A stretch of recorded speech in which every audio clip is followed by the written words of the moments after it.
What's going on, everybody?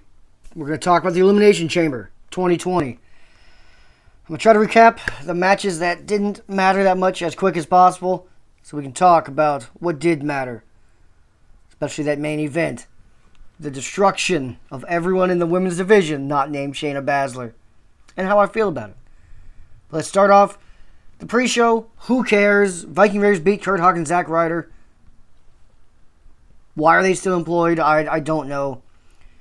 Daniel Bryan beat Drew Gulak, and what was quite a good match. There were some wardrobe malfunctions, but besides that, the match was good.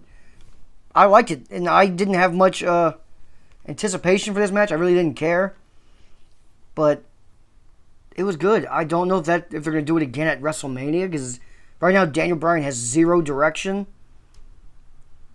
But this was good. It felt like a Dean Malenko versus Chris Benoit match. And that's okay. Not everything has to be a spot fest. This was good.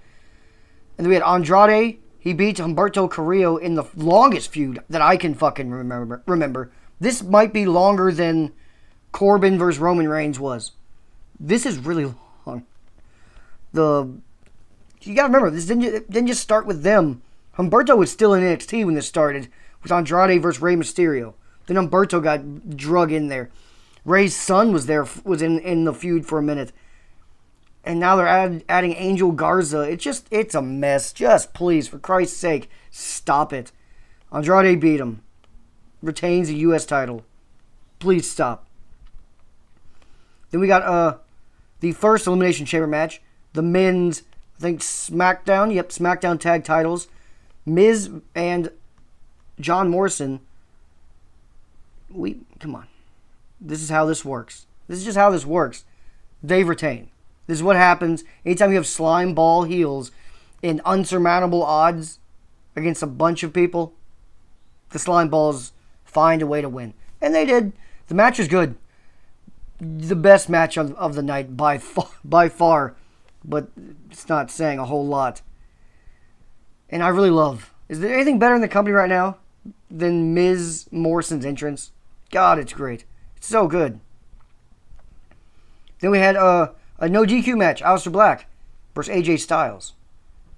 And I think I wasn't the only one because the whole crowd kind of chanted Undertaker the second half of the match. Once they said it was a no DQ match, obviously the Undertaker is showing up. And he did. He cost AJ Styles the match. Just one choke slam, pinfall, Aleister Black wins. Which that's kind of irritating just because at the Super Showdown, all it took to put a fresh AJ Styles down for 3 was one chokeslam from Undertaker. So I'm a little worried about the way the match might happen at WrestleMania. But I am very glad that they protected Aleister Black here, because I don't like seeing this man lose for no reason. Then we have the Street Profits beat Seth Rollins and Murphy now, nobody, by pinfall to retain the Raw Tag Team Championships. Yeah, cool. I mean, we kind of knew they had to beat them because they're not going to give it back to Seth. Seth's going to be doing a Kevin Owens type of thing at Mania. Yeah, that's the biggest problem with this card, was you could predict basically every single match. There was not a surprise result here. One, and that's the next one. Sami Zayn, Cesaro, and Nakamura beat Braun Strowman to win the IC title.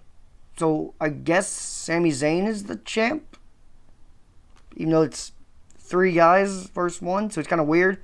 I'm assuming it's him, and it won't be some weird New Day shit. So I'm assuming Sami Zayn's the new IC champion. I was actually surprised by this. I thought Braun was going to be doing something of note at WrestleMania with the IC title. Is he just going to face Sammy and them again? I don't really want to see that. Just put it on the pre-show. I don't want to see that. I don't care. I don't care even a little bit. I didn't care much about this, let alone you put it at WrestleMania on a ridiculously stacked 7-hour goddamn show. Yeah. No thank you. But they had Zayn win. Braun Strowman got pinned by Sami Zayn, Cesaro, and Nakamura. Didn't see that coming. I don't see the point of it all. I just don't. I really don't. I don't have any pros to that. I mean, you want to say it's no, there isn't anything. Just gonna say it doesn't make Nakamura, Cesaro, or Zayn look strong. It took 3 of you, and it doesn't make Braun look strong in defeat because he lost to them. And no offense to him, but they haven't won a whole lot lately. Didn't need it. Did not need it. They could have kept this. Shayna Baszler demolished everyone in the chamber match. That's not hyperbole. That's exactly what happened. This match was not good, match-wise. Like, quality-wise, this match was garbage. Like, it was bad. The crowd was not happy when it was over. They weren't really happy while it was happening. There was basically no real spots, especially compared to the men's earlier. This match quality-wise was the worst Elimination Chamber match in history. By far, actually. By leaps and bounds. But, story-wise, and building up a star, it did succeed in that. It really did. Because Shayna Baszler looked like a female Brock when the match was over. Like, she demolished them all. Easy. Let's be serious. The other women that were in this match had no chance, and I'm glad they didn't put up much of a fight. Because I don't want Shayna to look any kind of weak versus the likes of Liv Morgan, Ruby Riott. Who the hell else was in this? Like, was Mandy Rose in this? Like, no. Choke them out. Get out of the... You lost. Get the hell out of here. The only one was Asuka. But I'm glad they put her in there just for some type of intrigue. You gotta have something. And they did it pretty well. I won't say they damn sure didn't protect her. But they did okay, I guess. She's the only one that put up any type of a fight. So it did look like there were levels between Asuka and everyone else in the match that Shayna ripped into pieces. But man, I would have definitely preferred if Asuka started the match instead of being the last woman out. I would have preferred if she was one of the women starting, and then it came down to Asuka versus Shayna in the end. Because then, when she gets beat up kind of easily by Shayna, you can kind of sell that she's been in the match longer. Instead, nah, she's fresh to daisy and got her ass kicked. Yeah. Is it a nitpick? I don't know. I think it's a legitimate complaint. You had Asuka be undefeated for 2 years, and now it's like fresh meat is just running over her. Shayna Baszler ran through her. And with this result, I expect Shayna to win at WrestleMania, but now it goes from expectations to a need. I need Shayna Baszler to win at WrestleMania. She has to beat Becky Lynch. You can't do this and have Becky beat her. Frankly, with how stacked this WrestleMania card is, I'd have Shayna squash her. Make it look kind of like what happened with Asuka in this chamber match. Beat her up badly. Let's duplicate the John Cena, Brock Lesnar, SummerSlam match from a few years ago. Duplicate that. Make Shayna look like an absolute monster. And then you can always set up Becky, Shayna for like a 3-4 month feud. Cool. But WrestleMania, I don't need to see a 10 to 15 minute long even match. I don't need to see that. It helps nobody. And if Becky wins, it makes all the Asukas and all them look like absolute trash. That Shayna loses to Becky, but they get squashed. It'd be better if Shayna just squashes Becky in under 3 minutes, shocks the audience, and we move on to the rest of the show. Let me know down below what you guys think of that idea. I know there's a lot of Becky Lynch fans, so some people are probably going to hate it. But trying to build stars and having someone who's already a star squash someone who is now coming off a ton of momentum, that doesn't do it. That kills stars. And that Becky Lynch is starting to get that John Cena vibe. Young John Cena, she never loses big match things. And it's not what you want. It's not what you want. It's not good for Becky, and it's damn sure not good for Shayna Baszler.